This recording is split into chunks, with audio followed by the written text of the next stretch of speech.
Muli, Pilipinas, magandang gabi po sa inyong lahat and welcome back to Team Sir Chan's TLE Tambayan para po sa ating Agriculture and Fishery Arts. Teka muna, by the way, teachers, hindi ko pala nasabi sa inyo na bawat session may iba-iba tayong coaches. No? Ako, ang coach sa industrial arts natin and the overall coach. I can also coach, I can also teach AFA, I can teach ICT, I can teach HET, I can also teach industrial arts. Now, sa bawat major, sa bawat field po natin, kumuha po tayo ng iba't ibang magagaling at magigiting na mga lecturers batak sa kanilang field of specialization. For the Agriculture and Fishery Arts, she is a graduate from De La Salle University, Salecneta Farm, a registered agriculturist, and right now, she is one of the officers in the Region 7 po natin na sa Department of Agriculture. Everyone, allow me to present to you, to share with you tonight, Coach Analiza Manaba for our Agriculture and Fishery. Coach, you may take the floor. Yes, thank you so much, Coach. And yes, thank you for introducing me and allowing me to help again our takers for March 2026, especially those who are specializing the agriculture, no?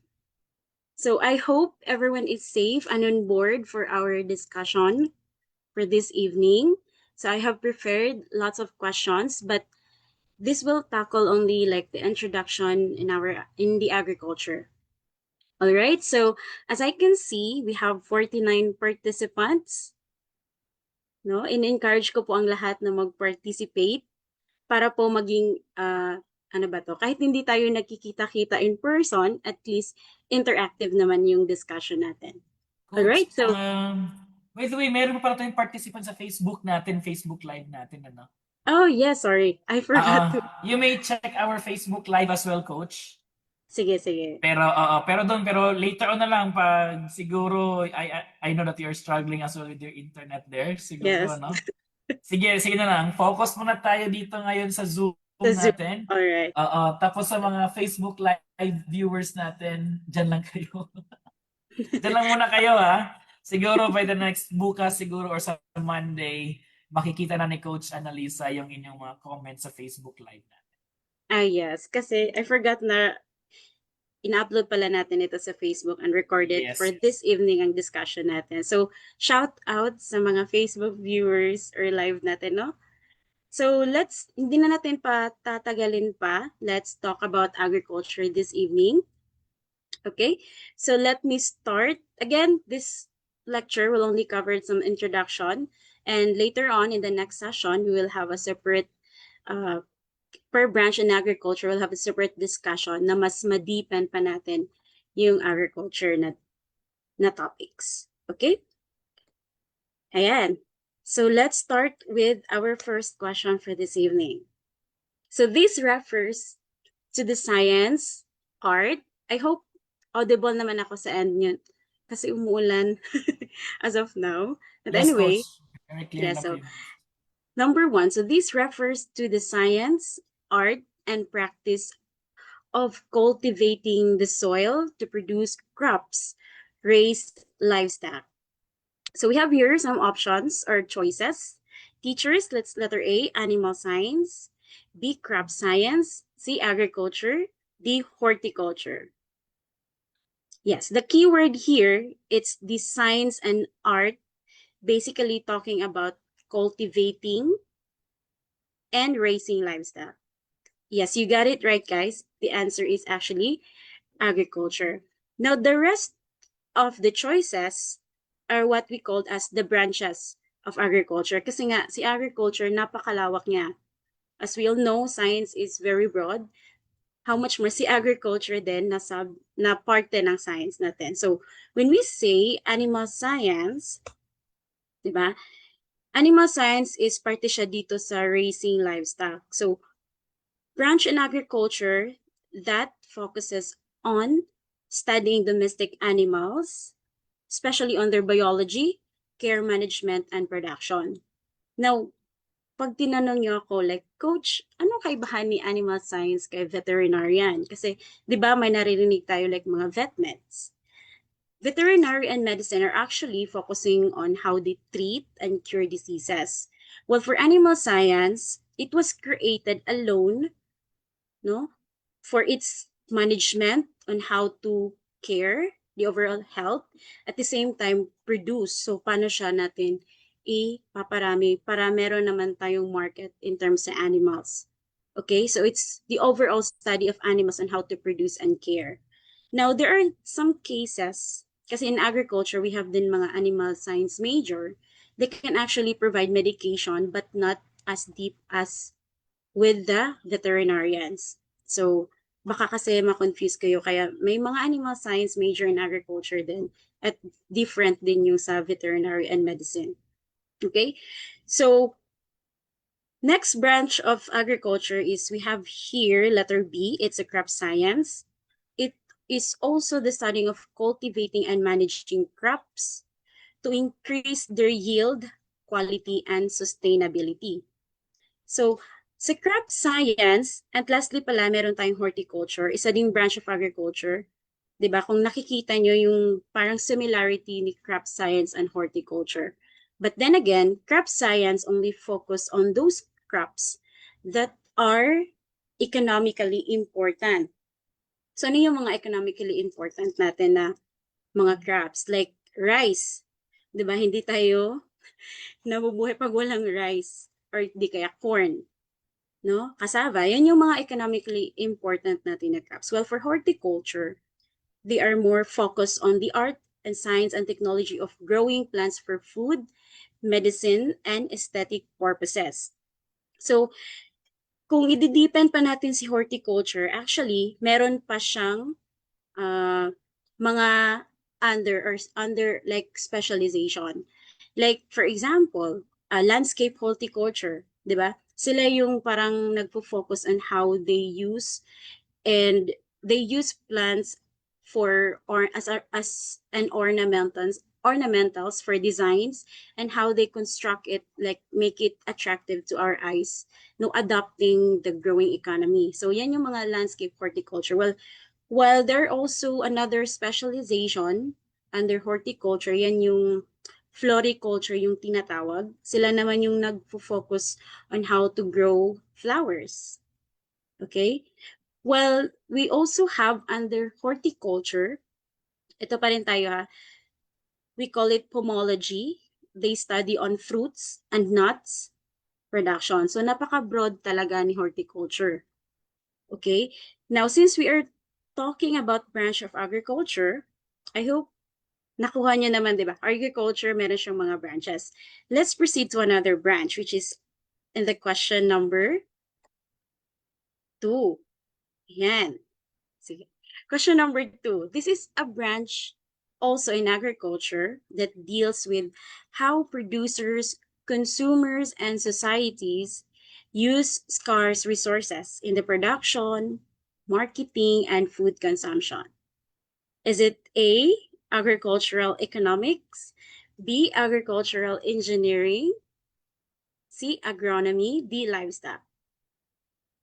Wow, ang gagaling ng mga mga nag-review tonight. Yes, you're actually correct. Because the keyword here, the answer is agricultural economics. The keyword here, guys, is the scarce resources and also marketing. Okay? So, dyan natin natutunan sa agricultural economics. It's how we use our scarce resources para maging, pa rin siya, para maging,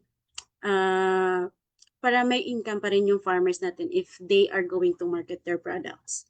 Okay? So, the keyword here, again, it's the resource allocation and markets. While on the other hand, agricultural engineering is also a branch in agriculture, but okay, they focus on the machinery and infrastructure. Okay, dito na in-incorporate yung mga machineries natin para mas mapadali yung farming. Okay? Kaya meron lagi nating naririnig yung modernization in agriculture kasi meron ng agricultural engineering. Okay? And infrastructure like mga farm market roads para mas madali yung market access ng ating mga marginalized farmers or farmers in general. Well, for agronomy, it's the same thing. It's in the crop production. And livestock production is also known as animal science. Okay? Yes, in a large scale, actually. Lahat po ito is nagpo-focus sila na hopefully, in a large scale, we can still produce, through the help of, like, for example, machineries, and also at the same time we can create, di ba, may research naman si agriculture which is under naman siya on this, like sa crop production, para naman ma-meet natin yung increasing demand ng food. Okay, so again, it's all about marketing and food consumption in general. So to deepen, or to give you the summary rather of the branches of agriculture, we have 5. Agronomy or crop production. Okay, it's a science of soil management and crop production, which is hiniwalay si horticulture. Okay, kasi they focus on growing fruits, vegetables, ornamental plants as food, medicine, and aesthetic purposes. While for agricultural engineering, ito yung kinumbine na engineering principles with agriculture science to improve production using machinery and system. Agricultural economics, it's the application of economic principles to agriculture or resource allocation and market. And lastly, animal science or livestock production. It deals with the animal production, breeding, overall health, and management. Now, as of now, these branches of agriculture actually exist also in the agency. So every branch has its own program. Okay, kaya laging kung kayo lalapit sa Department of Agriculture, meron talagang program na naka-allocate for corn program itself, rice, and also we have coconut of the under the different attached agency of DA. No, for horticulture naman, meron naman din tayong sa high value crops program na incorporate. Okay? Sa agricultural engineering, meron din tayo niyan, Agriculture Engineering Development Program. Sila yung nagde-develop ng ating mga machineries, nagva-validate ng machineries at mga FMRs at infrastructure. All right. Third question. So this one is actually part of how agriculture started in the Philippines. So third question. In the Philippines, Spaniards introduced agricultural extension with the use of blank. Is it A, seminar, B, training, C, model farms, D, classroom or school? Yeah, dami nagsasabi letter C. Okay, when we say agricultural extension, it's actually the process of disseminating scientific research to our farmers. Okay? Kasi dati hindi ito in-acknowledge ng ating community kasi it's simply like living with the nature, di ba? Sinasamba pa nga natin yung nature dati sa mga ancestors, no? So we're just living with the nature and not, di ba? Nag-hunt pa nga sila, hindi pa nag-domesticate ng crops or animals. So through the agricultural extension, no? Dito na introduce yung mga different practices and of how to produce crops on their own land without even going to other places kasi nga nag-hunt sila. Let's say for example sa livestock din. So the correct answer, by the way, in this question is letter C, model farms. During the Spaniard regime, they call it Granja Modelos. Okay? So just a quick history, agricultural extension also was, it started in the University of Cambridge. Okay, sila yung nagpasimuno dahil nga nagkasakit yung potato doon, which is their main food. So, paano nila maa-address yung sakit ng potato kung mismo yung producer is walang alam kung paano i-cure yung disease. Kaya, nabuo si agricultural extension. Okay? But let's go back. So, how really agricultural extension started in the Philippines? Okay? So, yun nga, sabi ko kanina, it started during the Spanish regime through model farms. So, meron ng mga farms sa school, pero hindi nila literally discuss kasi nga ayaw nila, di ba, ayaw nila na matuto yung ating mga Filipino farmers in terms of improving the technology in farming. So, gumagawa sila ng mga model farms para hands-on din yung training. But during the American regime, meron na talagang ginawang agency, but that time, hindi siya tinawag na Department of Agriculture as we all know this time. Okay? They call it Bureau of Agriculture. Okay? And at that time, since diba, from Spanish to model farm pa. So, since meron ng Bureau of Agriculture, hindi naman agad-agad inadapt na isasali na siya sa curriculum sa education. But the Bureau of Agriculture made the extension work from model farm to home extension work, but the purpose is to preserve food. Kasi at this time, nung natuto na yung mga Filipino sa farming, on a large scale, madami ng wastage. Hindi nila alam paano i-preserve, paano yung mga extra food na hindi nabibili in the market. So through home extension work, so instead na dun sila mismo sa model farm ng university matuto, no? Dinala mismo sa bahay nila. So meron ng mga technicians, no, from Bureau of Agriculture na pumupunta sa mga communities to teach mga processing on how to process food. Okay? And this was developed by Maria E. Orosa. So tinawag namin to siyang mother of extension because she founded Home Extension Service. Okay? Mabilis ba ako? I hope okay lang. No? So, si Maria E. Orosa, guys, don't forget the name kasi kadalasan nung sa board exam, lumabas siya pero dinoble lang yung last name, let's say, yung spelling ng name, like double R, yan, or yung middle name. So, it's Maria Y. Orosa. She's the mother, we call it the mother of extension, but she's really the founder. So, during this time, sa American region, mas natuto yung farmer. Kasi nga, dinala na sa bahay. So, less na din yung cost nila to travel to model farms para ma-access kung ano yung mga latest development or technology.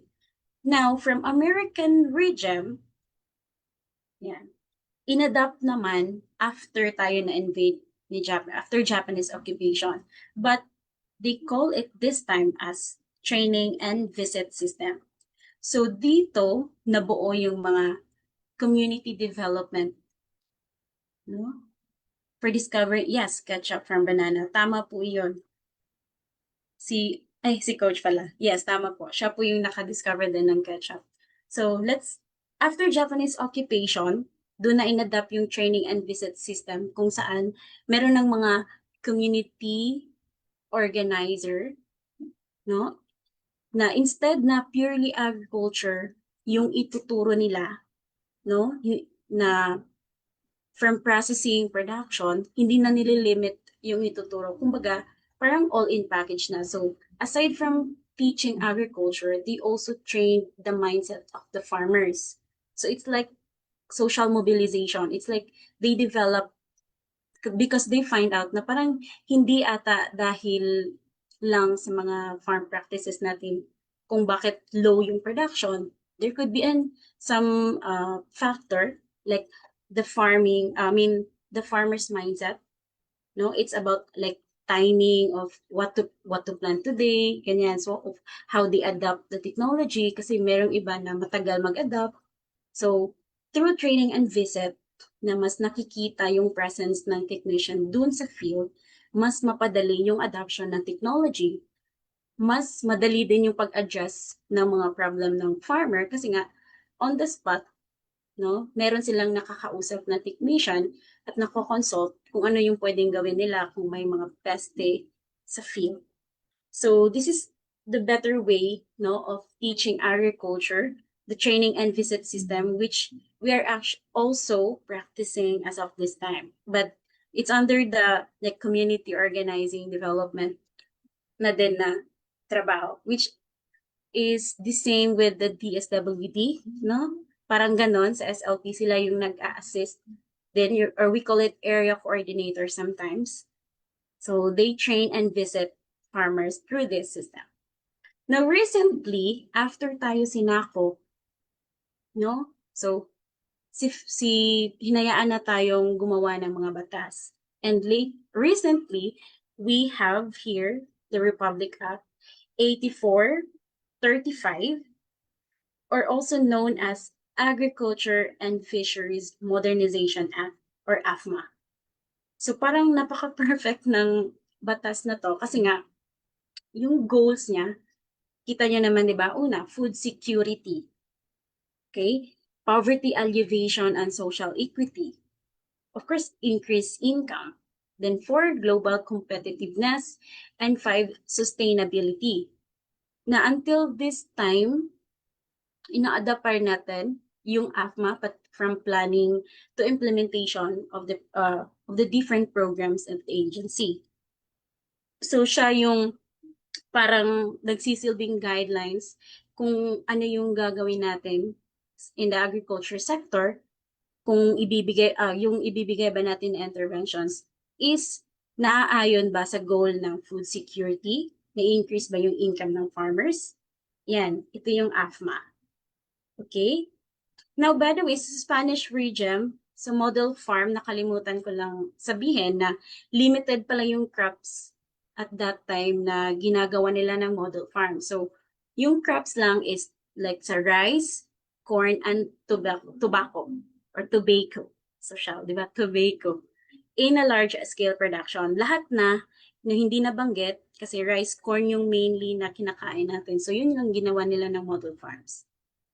Alright, so yun yung quick history ng agricultural extension dito sa Philippines.